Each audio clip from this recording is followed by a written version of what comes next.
नमस्कार दोस्तों, स्वागत है एक बार फिर से आपका हमारे YouTube चैनल जिसका नाम है म्यूजिक वाले गुरी सर। हम कर रहे हैं म्यूजिक कंपटीशन एग्जाम्स की तैयारी, जिसमें हमने टॉपिक शुरू किया जीवन परिचय के बारे में, यानी कि जितने भी विद्वान हैं जिनका संगीत में योगदान रहा है और जिनसे सबसे ज्यादा क्वेश्चन एग्जाम में पूछे जाते हैं, वो टॉपिक हमने शुरू किया। कुछ विद्वान हमने पिछले पार्ट में पढ़ लिए। अगर आपने वो पार्ट मिस कर दिया तो जाइए एक बार उस पार्ट को जरूर देखिएगा। और जो आज का हमारा टॉपिक है, जिस विद्वान के बारे में आज हम पढ़ने वाले हैं, वो है नारद। संगीत मकरंद के रचयिता नारद के बारे में विद्वानों में एक मत नहीं है। श्री भगवान शरण शर्मा के अनुसार यह ग्रंथ नारद नामक किसी व्यक्ति की रचना है। ये कहते हैं कि ये जो ग्रंथ लिखा गया है वो नारद नाम का कोई व्यक्ति था, उसने रचा है इसको।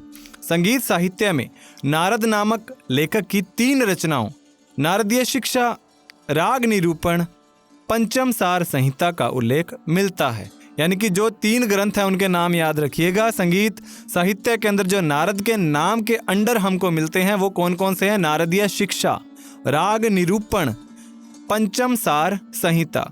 इस आधार पर यह ग्रंथ नारद का प्रतीत नहीं होता, पर ये तो कह रहे हैं कि इस आधार पर तो हमें नारद का ये ग्रंथ प्रतीत नहीं होता।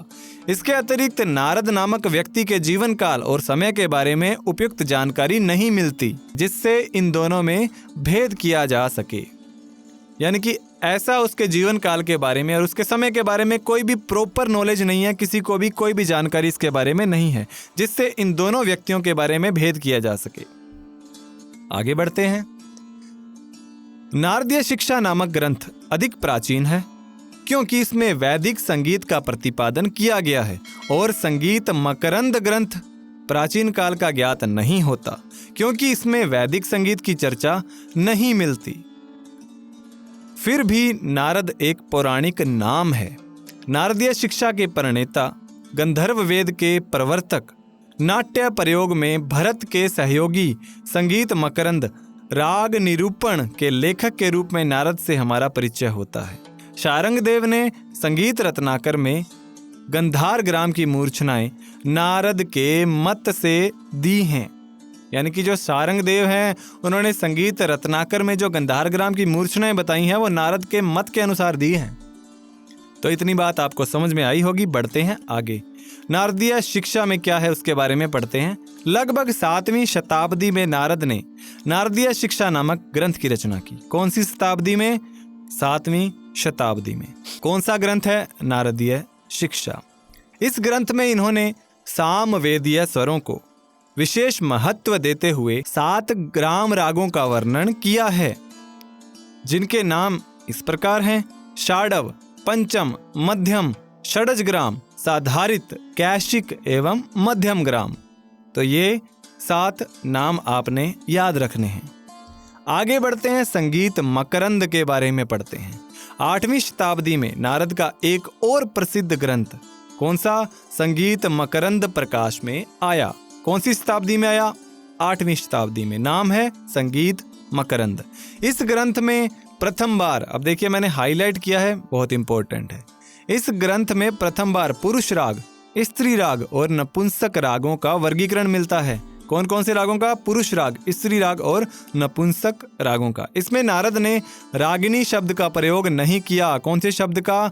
रागिनी शब्द का प्रयोग नहीं किया है, ये बात ध्यान में रखिएगा। इसमें 20 पुरुष राग, 24 स्त्री राग और 13 नपुंसक राग हैं। साथ ही स्वर, मूर्छना, राग, ताल आदि विषयों का भी वर्णन किया गया है। देखिए, पुरुष राग बताए हैं 20, 24 बताए हैं स्त्री राग और 13 बताए हैं नपुंसक राग। और इसी के साथ स्वर, मूर्छना, ताल, राग, इन विषयों का वर्णन इसने किया है। रागों के इस वर्गीकरण का आधार इनका रस है। आधार पूछ लिया जाए तो इनका क्या आधार है? तो इनका रस सिद्धांत है, जो वो है। नारद ने इस ग्रंथ में केवल 19 अलंकारों का निरूपण किया है। कितने अलंकारों का? 19 अलंकारों का। इससे काफी क्वेश्चन बन चुके हैं, इसलिए मैं इन बातों को बार बार दोहरा रहा हूं। तथा नखज, वायुज, चर्मज, लोहज और शरीरज नाम से नाद के 5 भेदों का उल्लेख किया गया है। किन किन के नाम से? नखज, वायुज, चर्मज, लोहज और शरीरज। साथ ही इसमें वीणा के 18 भेदों का वर्णन है। ध्यान रखिएगा, 19 अलंकार दे दिए, नाद के 5 भेद दे दिए और 18 भेद जो दिए हैं वीणा के। ऐसा माना जाता है कि इसी ग्रंथ के आधार पर आगामी ग्रंथकारों ने राग रागिनी का वर्गीकरण किया है, ऐसा माना जाता है।